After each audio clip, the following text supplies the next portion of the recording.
नमस्कार, स्वागत है आप सभी का हमारे खास कार्यक्रम हरियाणा डायरी में। इस कार्यक्रम का एक ही उद्देश्य है कि आप तक हरियाणा के हर उस विकास की जानकारी पहुंचाई जाए जो मुख्यमंत्री मनोहर लाल के कुशल नेतृत्व में लगातार किया जा रहा है।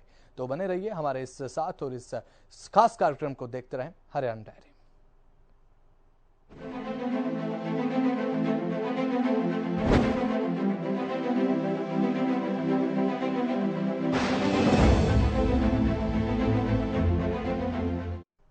मुख्यमंत्री मनोहर लाल ने रविवार को यमुनानगर के दशहरा ग्राउंड में आयोजित जनसंवाद कार्यक्रम के दौरान लोगों को संबोधित किया। तो वहीं उन्होंने कहा कि जनसंवाद कार्यक्रम के तहत वह जनता के बीच में जाकर लोगों की समस्याएं सुनते हैं और उनका निवारण भी करते हैं।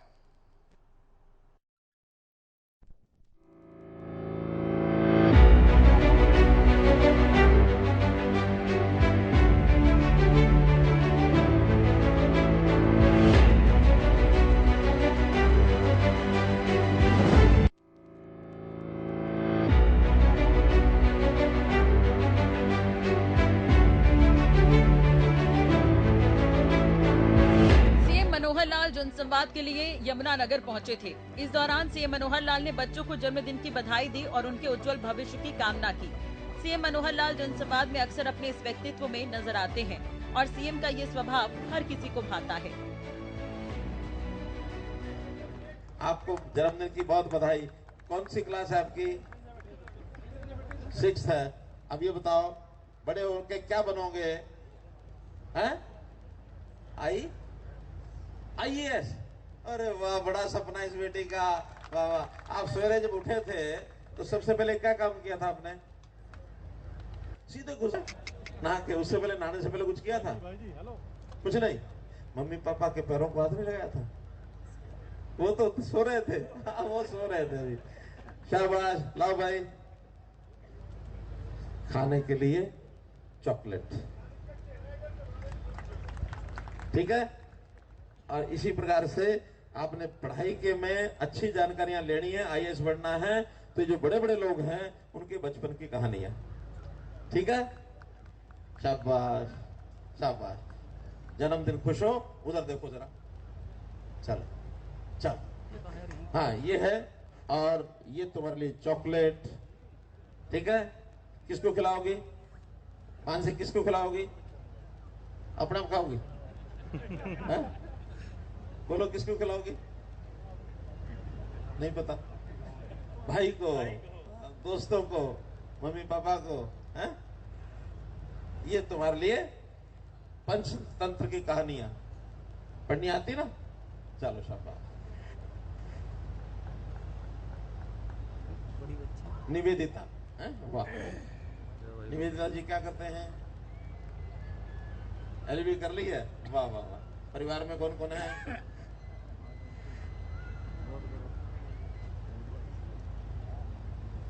मेहमान घर में आते हैं ना, ये टी शर्ट आपके लिए, उनको चाय पिलाना। चल। क्या नाम है तुम्हारा भाई? अंकित मित्तल। क्या करते हो? Private sector. अच्छी तनख्वाह लेते हो? कितनी मिल जाती है? कोई दान दक्षिणा करते हो? नहीं करते हो ना? शाबाश। तो इनको भी जरा सम्मानित करेंगे। बहुत बढ़िया। चलो। खुशी। वाह। खुशी, ये तुम्हारे लिए एक टी शर्ट का सेट है। ठीक है। खुश रहो बेटे, प्रसन्न रहो। चलो। अच्छा। वाह वाह वाह। धन्यवाद धन्यवाद। जन्मदिन की बधाई मुबारक। चलो। सीएम मनोहर लाल ने जनसंवाद में लोगों की समस्या को दूर किया और मंडी को लेकर सीएम मनोहर लाल ने सौगात दी। मंडी रेट 1% घटा दिया गया है। एक बार फिर सीएम मनोहर लाल ने पोर्टल का जिक्र किया और कहा कि सुधार की गुंजाइश है तो इस पर काम किया जा रहा है। सीएम मनोहर लाल ने इस दौरान कई कॉलोनियों को भी वैध किया। मुख्यमंत्री मनोहर लाल जनसंवाद कार्यक्रम के तहत जनता के बीच जाकर लोगों की समस्याओं को सुनते हैं और उसका निवारण भी करते हैं। दरअसल यमुनानगर के प्लाईवुड फैक्ट्रियों के संचालकों की लंबे समय से लक्कड़ की खरीद पर 2% मार्केट फीस को घटाकर 1% करने की डिमांड थी, जिसे सीएम ने पूरा कर दिया है। 700 कॉलोनियां जो इरेगुलर अनअप्रूव्ड कॉलोनी थी उनको अप्रूव कर दिया है। 1200 कॉलोनियां की। अभी 303 तो 2 दिन पहले भी की है मैंने पूरे हरियाणा की, और एक 1500 कॉलोनियां भी बाकी है। सबकी सूचियां बन गई हैं, सबसे अप्लाई करा लिया है। जगाधरी यमुनानगर से नया नहीं हूं और जगाधरी नगर और यमुनानगर मेरे लिए नया नहीं है। यहाँ एक समस्या हमारे कुछ प्लाईवुड वालों ने ध्यान कराई थी। उनका कि हमारा खर्चा बढ़ रहा है, थोड़ा खर्चा कम कराओ। पता लगा कि खर्चा बढ़ता है तो खर्चा तो लकड़ी से बढ़ता है। अब लकड़ी वाले भी जब मिले, कहने लगे ये मंडी में जाकर हम जब लकड़ी बेचते हैं या खरीदते हैं तो मार्केट फीस वहां 2% है, थोड़ा उसमें राहत दो। हमने विचार विमर्श करने के बाद डिपार्टमेंट से बात करके आज मैं घोषणा कर रहा हूं कि यहाँ जो मंडी है उस मंडी की मार्केट फीस 2% की बजाय 1% की जाती है, ताकि 1% से काफी आपको लाभ मिलेगा। और सरकार का भी इसमें लगभग 8 करोड़ रुपया, और वो यमुनानगर के लोगों को उसका लाभ मिल जाएगा, सभी ऐसे मंडी के लोगों को। और वो प्लाई सीधा उसका लाभ आगे पास ऑन होगा, वो प्लाई वालों को ही होगा, क्योंकि प्लाई वालों को ही लकड़ी उससे सस्ती मिलेगी। एक ये विषय आपकी जानकारी में करना था। लाओ भाई आगे। पोर्टल के पीछे ये जो हमारे मित्र चौधरी भूपेंद्र सिंह हुड्डा पीछे पड़े हुए हैं कि मैं आऊंगा तो पोर्टल को क्या करूंगा, खत्म करूंगा। मैं आऊंगा तो हम ये मेरिट खत्म कर देंगे। बोलो ये मेरिट और पोर्टल खत्म होने चाहिए क्या? नहीं होने चाहिए ना। इससे जनता को लाभ है कि नहीं? फैमिली आईडी का जनता को लाभ है कि नहीं? प्रॉपर्टी आईडी का लाभ है कि नहीं? ये प्रॉपर्टी आईडी में थोड़ी तकलीफें चल रही हैं, मुझे पता है, लेकिन आने वाले समय में लगातार कैंप लगा रहे हैं। आपके मेयर भी बहुत एक्टिव हैं, और इस पर मैं आज बात इसलिए नहीं करूंगा कि जिस दिन मुझे लगेगा आज सारी समस्याएं हल हो गई हैं, उस दिन आपके बीच में फिर आऊंगा। ठीक है? हाँ, अभी आज बात नहीं करूंगा, अभी चीजें चल रही हैं। हाँ भाई, कौन याद था खड़ा बीच में? परिवार जैसा कार्यक्रम होता है, और परिवार में जब बैठते हैं तो सब तसल्ली से बैठ जाते हैं। ये जो बीच में मीडिया के लोग व्यवधान डाल रहे हैं, मेरा कहना है कॉर्नर से ले लें, वैसा ही फोटो आएगा जैसा सामने से आएगा। सीएम मनोहर लाल ने कहा कि सरकार ने अधिकतर जन सुविधाएं ऑनलाइन कर दी हैं और इनसे संबंधित जानकारी भी मोबाइल पर दी जा रही है। प्रदेश में जिन परिवारों के पास मोबाइल नहीं है, ऐसे परिवारों का सर्वे करवाया जाएगा और सरकार का ये प्रयास रहेगा कि इन परिवारों को भी मोबाइल की सुविधा उपलब्ध करवाई जाए, ताकि ऐसे परिवार भी ऑनलाइन सुविधा का लाभ ले सके। उसकी क्या स्थिति है, क्या लेवल है, ये जारी कर दिया है। उसके आधार पर शहरों का विकास, उसके आधार पर व्यक्तियों को योजना, ये हमने दी है। आंकड़े जो अनाप शनाप बोल करके कुछ भी बोल देते थे, उन अनाप शनाप आंकड़ों को बंद किया है। छोटा सा आंकड़ा मैं आपसे पूछता हूं, आज ये जो बैठक है, ये विधानसभा यमुनानगर का शहर, इसी में से अगला प्रश्न निकलेगा। कहते हैं इस विधानसभा की पंचायत है, अब अक्टूबर चल रहा है, 30 सितंबर को जनसंख्या 5,13,363,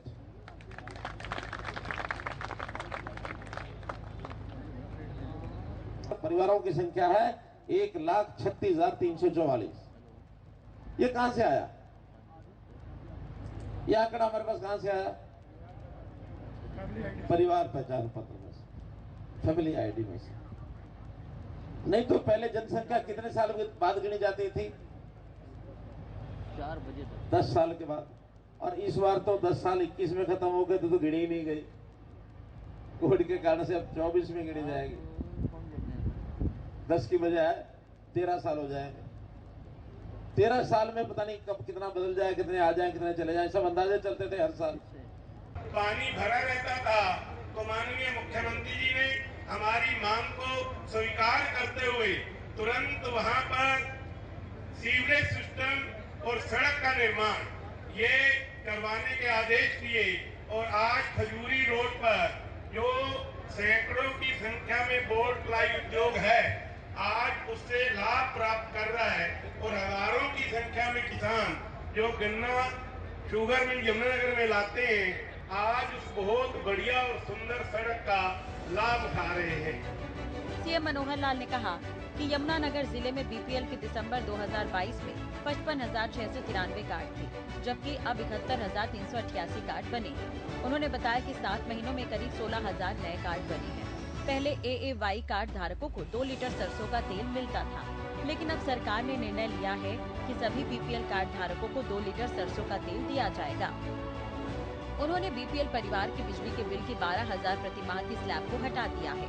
CM ने आगे कहा कि ऐसे परिवार जिनका व्यवसाय के हिसाब से बिजली का बिल ज्यादा आता है, उन परिवारों का फिजिकल सर्वे करवाया जाएगा। सर्वे के हिसाब से जो भी इन परिवारों को सुविधा संभव होगी, उन्हें दी जाएगी। ऐसे परिवारों में ऑटो चलाने वाला, धोबी, प्रेस करने वाला, नाई, बढ़ाई का काम करने वाले परिवारों को भी जोड़ा जाएगा। CM मनोहर लाल की कोशिश रहती है कि आम जनता को लाभ मिले। जनता के बीच CM मनोहर लाल उनका फीडबैक लेने आते हैं। ये सब जनसंवाद के जरिए संभव हो पाता है। मनोहर लाल ने जनसंवाद में इस बात को दोहराया कि अधिकारी अलर्ट हो जाएं और जनता के हित में काम करें। CM मनोहर लाल को अपने बीच पाकर आम जनता भी खुश नजर आई।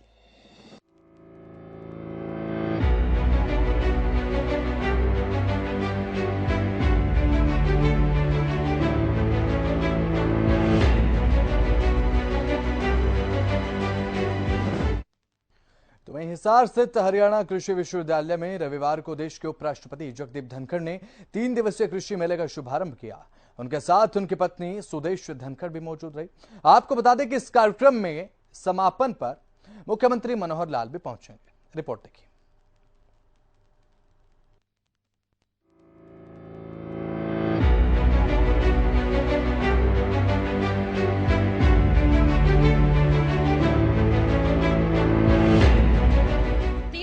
कृषि मेले का शुभारंभ हिसार में किया गया। इस दौरान देश के उपराष्ट्रपति जगदीप धनखड़ ने हरियाणा की तारीफ की। धनखड़ ने कहा, आज भारत विश्व की 5वीं शक्ति है। ये सब कुछ देश के किसान, जवान और खिलाड़ियों के बल पर है। हरियाणा के खिलाड़ियों ने एशियन गेम्स में सबसे ज्यादा मेडल जीते हैं। आज हरियाणा का किसान सबसे उन्नत किसान बन गया है। मुझे गर्व है कि हिसार कृषि विश्वविद्यालय का नाम चौधरी चरण सिंह के नाम पर है। वो काफी ईमानदार नेता थे, किसानों के दर्द को समझते थे। उनके नाम से बनी ये यूनिवर्सिटी देश का नाम रोशन कर रही है। इस भाषण को ट्वीट करते हुए मुख्यमंत्री मनोहर लाल ने उपराष्ट्रपति का धन्यवाद भी किया। हरियाणा के दूध में, दही में, घी में इसी के बात है कि ते वो कर बैठो हो जो दुनिया में कोई कौन कर पावे। एशियन गेम्स हो रहे हैं और हरियाणा को डंको बज रहे हैं। पूरे देश में 100 ज्यादा मेडल तारा अठ्यू हैं। मैं ताने से ने बधाई दूं। जिस विद्यालय का नाम किन के नाम पर पड़ा है? भारत के प्रथम किसान प्रधानमंत्री चौधरी चरण सिंह। चौधरी साहब ईमानदारी के प्रतीक। चौधरी साहब के चरित्र में कोई मिलावट नहीं थी। चौधरी साहब 24 कैरेट गोल्ड। चौधरी साहब अपने सिद्धांत से कभी नहीं अलग हुए। उनका दिल और दिमाग किसान के विकास के लिए था। उनके नाम पर यह विश्वविद्यालय मैं मानकर चलता हूं और कीर्तिमान स्थापित करेगा। सबसे महत्वपूर्ण, मेरे सामने कौन है? मेरे सामने अन्नदाता हैं। मेरे सामने कौन है जो पूजनीय है? मेरे सामने कौन है जो भारत की अर्थव्यवस्था की रीढ़ की हड्डी है? और आपकी बदौलत जो हिंदुस्तान आज से 13 साल पहले दुनिया के 5 उन देशों में था जिनकी चिंता हर देश करता था कि इन देशों का क्या होगा। Brazil, Bharat, Turkey, Indonesia, south Africa. आपकी बदौलत, आपके खून पसीने की वजह से, आपकी कड़ी मेहनत की वजह से आज हिंदुस्तान दुनिया की 5वीं महाशक्ति है। मुख्यमंत्री मनोहर लाल ने इस भाषण को ट्वीट करते हुए धन्यवाद किया है। उन्होंने लिखा कि माननीय उपराष्ट्रपति श्री जगदीप धनखड़ जी द्वारा हिसार में आयोजित हरियाणा कृषि विकास मेले में प्रदेश के लिए की गई इस प्रशंसा में हरियाणा के प्रति उनका स्नेह भी है और एक संदेश भी। निश्चित ही ये संदेश हरियाणा वासियों को अधिक उत्साह के साथ कार्य करने हेतु प्रेरित करेगा। इससे पहले धनखड़ ने टूरिंग कार से मेले में लगाई गई करीब 200 स्टॉलों का अवलोकन किया। उनके साथ कृषि मंत्री जेपी दलाल भी मौजूद रहे। धनखड़ ने मेले में प्रदर्शनी के लिए खड़े नई तकनीक के हाइवा ट्रैक्टर को देखकर उसे चलाने की इच्छा भी जाहिर की। इसके बाद वो टूरिंग कार से उतरकर हाइवा ट्रैक्टर पर भी बैठे। वहीं उन्होंने किसानों से इसके बारे में जानकारी हासिल की।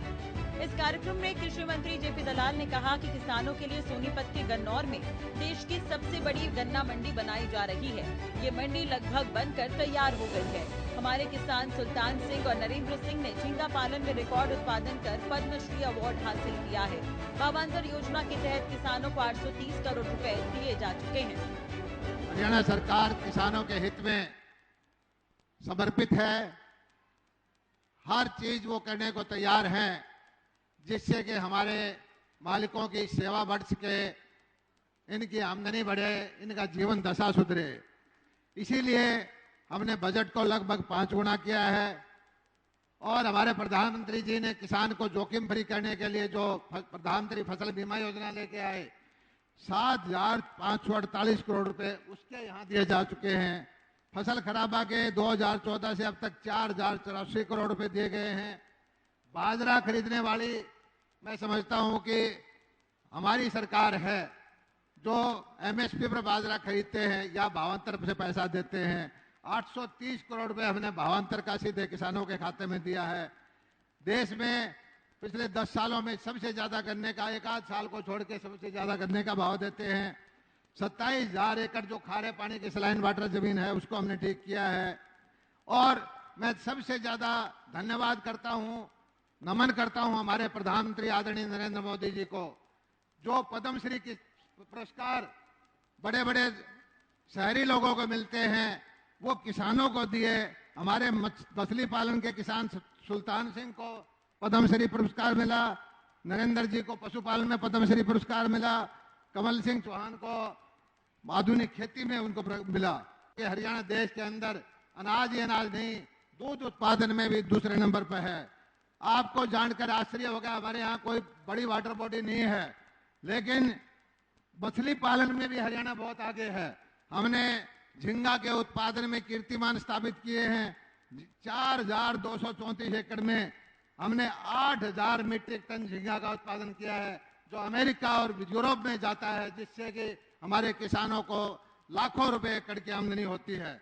इसी तरह से जो छोटे छोटे पानी की भी काटा पे हम महकमा बनाया है, पानी पे हम सब्सिडी देते हैं। पानी बचाने के लिए हम 85% माइक्रो इरिगेशन पे खेतों में टैंक बनाए। पॉन्ड अथॉरिटी हमने बनाई है। हर दिशा में हम काम कर रहे हैं कि हमारे जो माई बाप हैं, अन्नदाता है, उनकी सेवा कर सके। हरियाणा 14 फसलें करने वाला मैं समझता हूं देश में अकेला राज्य है। हरियाणा के किसानों के लिए पूरी तरह से समर्पित सरकार है और आज आपने जो आशीर्वाद दिया है हमारे विभाग को, हरियाणा के किसानों को, हम आपके ऋणी रहेंगे और आपका तहे दिल से मैं पूरे हरियाणा के किसानों की तरफ से स्वागत करता हूं और उम्मीद करता हूं कि इसी तरह से आपका प्यार बने रहेगा। धन्यवाद। जय हिंद। पिछले दिनों मुख्यमंत्री मनोहर लाल ने भी धान खरीदी को लेकर जानकारी दी थी। मुख्यमंत्री मनोहर लाल ने बाजरे की खरीद को लेकर भी जानकारी दी थी और भावांतर योजना को लेकर भी कहा था कि हम बेहतरीन काम कर रहे हैं। सरकार के प्रयासों को लेकर सीएम ने कहा कि उन्हें राहत देने की कोशिश की जा रही है। आपको बता दें कि सीएम के यही प्रयास हैं जिसकी तारीफ हर कोई करता है। अक्टूबर तक जो धान है उसकी आवक 21 लाख मीट्रिक टन हुई है, जिसमें 13 लाख मीट्रिक टन जो है खरीद हो चुकी है, 5.5 लाख मीट्रिक टन का उठान हो चुका है। कुल 1985 करोड़ रुपए लागत का ये धान अभी तक हमने लिया है। बाजरा 26 लाख क्विंटल यानी 2.65 लाख मीट्रिक टन ये आवक हुई है। 22 लाख क्विंटल खरीद कर ली गई है और 11 लाख क्विंटल इसका उठान हो गया है, जिसकी राशि 148 करोड़ रुपया ये बनती है। आपकी जानकारी के लिए बाजरा जो है ये पहले तो एमएसपी पर खरीदा नहीं जाता था, तो एक वर्ष ऐसा था हमने पूरे रेट पर यहाँ जो एमएसपी रेट है उसका खरीदना शुरू किया था 3 वर्ष पहले, लेकिन अच्छा अनुभव नहीं रहा क्योंकि उसकी स्मगलिंग राजस्थान से बहुत अधिक हो गई थी, जो हमको महंगे भाव पर लेकर के सस्ते भाव पर बेचना पड़ा, तो नुकसान ज़्यादा हुआ था। उससे अगले 2 साल लगातार हमने भावांतर उभराई योजना दी कि जितना जिसका बाजरा है उसने बेचा है या नहीं बेचा है, रजिस्ट्रेशन के हिसाब से एवरेज 8 क्विंटल प्रति एकड़ के हिसाब से, और हमने उनको पहले साल में 600 रुपये, 450 या 650, 400 क्या था दोनों में से, वो हमने भावांतर प्रणाली दी थी। इस बार एमएसपी 2500 रुपये है। हमने कमर्शियल जो परचेज है हैफेड ने 2200 रुपया प्रति क्विंटल करनी शुरू कर दी है, 300 रुपये प्रति क्विंटल के, और वो जिन्होंने बेची है उनको हम वो देंगे। और इसके बाद ये भी हमको एक परमिशन मिल गई है अब नेफेड की ओर से कि 2.5 लाख मीट्रिक टन हम प्रोक्योर भी कर सकते हैं। तो उसको करने के लिए कुछ दिन बाद वो फिर 2500 रुपये खरीदी जाएगी, उसमें फिर भावांतर रुपये योजना नहीं दी जाएगी क्योंकि पूरा 2500 रुपये का होगा। जो 2200 रुपये में खरीदी उसको 300 रुपये देंगे, जो 2500 रुपये खरीदा जाएगा वो नहीं। कोशिश हमारी ये भी है कि हम 2.5 लाख से ज़्यादा भी ये करा सकें। मेरी कल ही जो मंत्री हैं केंद्र में पीयूष गोयल जी, उनसे बातचीत हुई तो उन्होंने कहा कि हम विचार कर रहे हैं कि बाजरा थोड़ा और ज़्यादा खरीदा जाए। अगर हमको और ज़्यादा की परमिशन मिलती है तो ये 2.5 लाख से 3 लाख 4 लाख भी हो सकता है। अभी अनुमानत 6 लाख मीट्रिक टन फसल ये बाजरे की हरियाणा में इस बार होगी। बाहर के प्रदेशों से स्मगलिंग ज़्यादा तो नहीं, लेकिन शिकायतें मिली हैं थोड़ी बहुत के बाहर 1900 रुपये रेट चल रहा है, वहाँ से लेकर यहाँ 2200 रुपये बेचते हैं। हमने सख्ती की हुई है कि हमारा बॉर्डर्स के ऊपर सख्ती हो और वो उसको हम वहाँ से यहाँ ना आने दें, इस प्रकार का कार्यक्रम करें। नहीं, आड़ती खरीदेंगे तो 2200 से ज़्यादा खरीदेंगे तो खरीद सकते हैं। तो हम उनको 300 देंगे। 2200 अगर है तो 300 देंगे, 2200 ज़्यादा बिकेगा तो फिर जो अंतर है वो मिलेगा। आड़ती वाला? हाँ, आड़ती वाला भी मिलेगा। उनके पास जे फार्म होगा तो वो ले सकते हैं। और अगर कहीं रेट ही 25 से ऊपर चला जाए तो न लेना न देना। तो मित्रों, ये सारे विषय अब सभी जितने भी हमारे जुड़े हुए लोग हैं उनका बहुत बहुत धन्यवाद, बहुत बहुत आभार। और जो आज हमने 303 कॉलोनीज का जो घोषणा की है, उन 303 कॉलोनीज के निवासियों को बहुत बहुत शुभकामनाएं, बहुत बहुत धन्यवाद।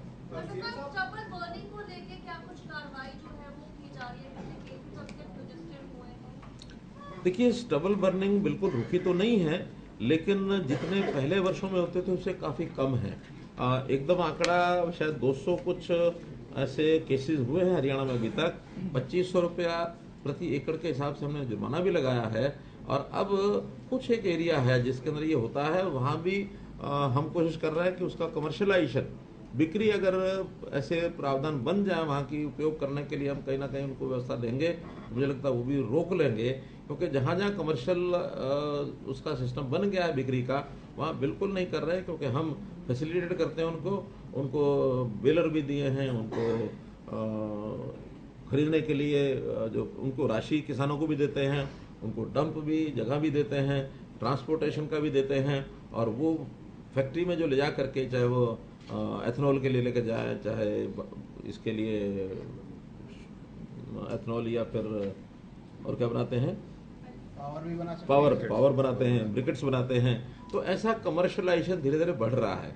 कई फैक्ट्रीज चालू हो गई हैं, कुछ फैक्ट्रीज ने हमारे से इकरार भी किया है कि वो भी आकर के बनाना चाहते हैं। और मुझे तो ऐसा लग रहा है कि कुछ समय के बाद ये जो ईंधन है इसका उपयोग इतना बढ़ जाएगा कि धान के साथ साथ इसका पैसा भी एक किसान को लाभदायक विषय बनेगा। सीएम मनोहर लाल हिसार पहुंचेंगे और कृषि मेले का समापन करेंगे। सीएम मनोहर लाल किसानों को लेकर हर बार चिंता जाहिर करते नजर आते हैं। प्रदेश का किसान खुशहाल रहे, इस दिशा में सीएम काम कर रहे हैं। हर योजना की मॉनिटरिंग खुद मुख्यमंत्री करते हैं, जिसका नतीजा है कि प्रदेश के किसान सीएम की तारीफ करते हैं। तो मुख्यमंत्री मनोहर लाल के कुशल नेतृत्व में हरियाणा प्रदेश लगातार विकास की तरफ आगे बढ़ रहा है। ऐसे में हरियाणा का हर वर्ग सरकार के कार्यों से काफी संतुष्ट नजर आ रहा है, क्योंकि हरियाणा सरकार एक का नहीं बल्कि सभी का विकास करने में लगी और प्रदेश के अंतिम व्यक्ति तक का विकास किया जा सके, इसे लेकर प्रयास लगातार जारी हैं। फिलहाल हमारे खास कार्यक्रम हरियाणा डायरी में आज के लिए बस इतना ही। आप देखते रहे हरियाणा न्यूज। नमस्कार।